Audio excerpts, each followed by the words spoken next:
Some disasters destroy buildings, some destroy bodies, and some destroy memory. Black Hollow had breached. The Maras had multiplied. The forest had entered the town. But the worst part wasn't the shapes, or the voices, or the footprints. It was the forgetting. It began quietly. A missing detail here, a misplaced memory there, a name that slipped away like a leaf in water.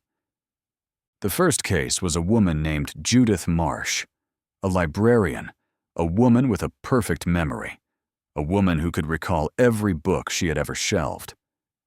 One morning, Judith walked into the library and froze. She didn't recognize the place, not the shelves, not the desk, not the windows, not the people. She asked her coworker, "Where am I?" He laughed, thought she was joking. She wasn't. Judith didn't know her name, didn't know her job, didn't know her town. But she remembered one thing: a well, a ring of stone, a voice whispering from below. She said the voice told her to forget.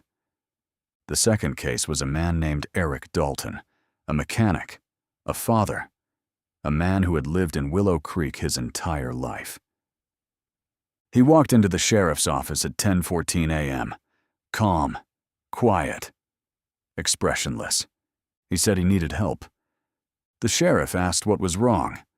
Eric said, "I don't know who my daughter is." The sheriff asked where she was. Eric said, "I don't know if she exists."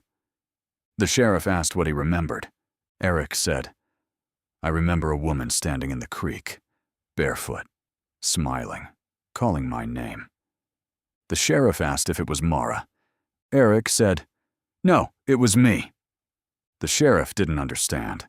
Eric clarified, "The woman had my face." The sheriff wrote nothing down. He didn't need to. He had seen the same thing. The third case was the school. At 11:32 a.m., a teacher named Ms. Lorne called the sheriff in a panic. She said the children were acting strange, quiet, still, unblinking. She said they were staring at the windows, all of them, at once. The sheriff arrived minutes later. The children were standing in rows, perfect rows, facing the tree line. Their eyes were unfocused, their mouths slightly open, their breathing slow. The sheriff called out to them. None responded. Then one child whispered something, a single word. "Below." The others repeated it, softly, in unison, like a choir. "Below." The sheriff backed away, his hands shaking, his throat tight. The children turned toward him, all at once, perfectly synchronized. Then they smiled, not with joy, not with recognition, with imitation, as if they were practicing a human expression. The sheriff ordered the school evacuated, but the children didn't move. They stood still, silent, waiting. For what, he didn't know. The fourth case was the town council. They held an emergency meeting to discuss the breach, but halfway through the meeting, one of the council members forgot where he was. Then another forgot her own name. Then another forgot why they were meeting at all. Within minutes, the entire council was staring blankly at the walls. One whispered, "I hear her." Another whispered, "She's close." A third whispered, "She's inside." The sheriff ended the meeting, but the council members didn't leave the room. They just sat there, silent, still, waiting. The fifth case was the sheriff himself. He was driving home when he realized he didn't recognize the road, not the trees, not the houses, not the signs. He pulled over, tried to steady his breathing, tried to remember. But the memory slipped away like water through fingers. He whispered his own name. It felt unfamiliar. He whispered, "Mara." It felt familiar. Too familiar. Then he heard footsteps behind him. Slow, bare, soft. He turned. A woman stood in the road. Barefoot, clothes torn, hair matted. Mara, or one of the Maras. She tilted her head, smiled, stepped forward. The sheriff raised his gun, hands shaking. "Stay back," he whispered. The woman stopped. Then she spoke. Not with Mara's voice, with his exact voice. "Stay back!" The sheriff froze.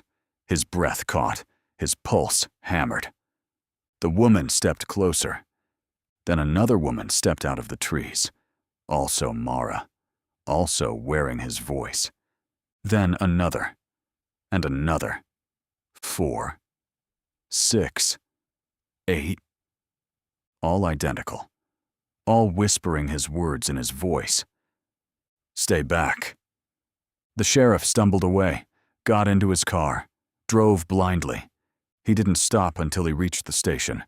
He locked the doors, turned off the lights, sat in the dark, breathing, shaking, forgetting.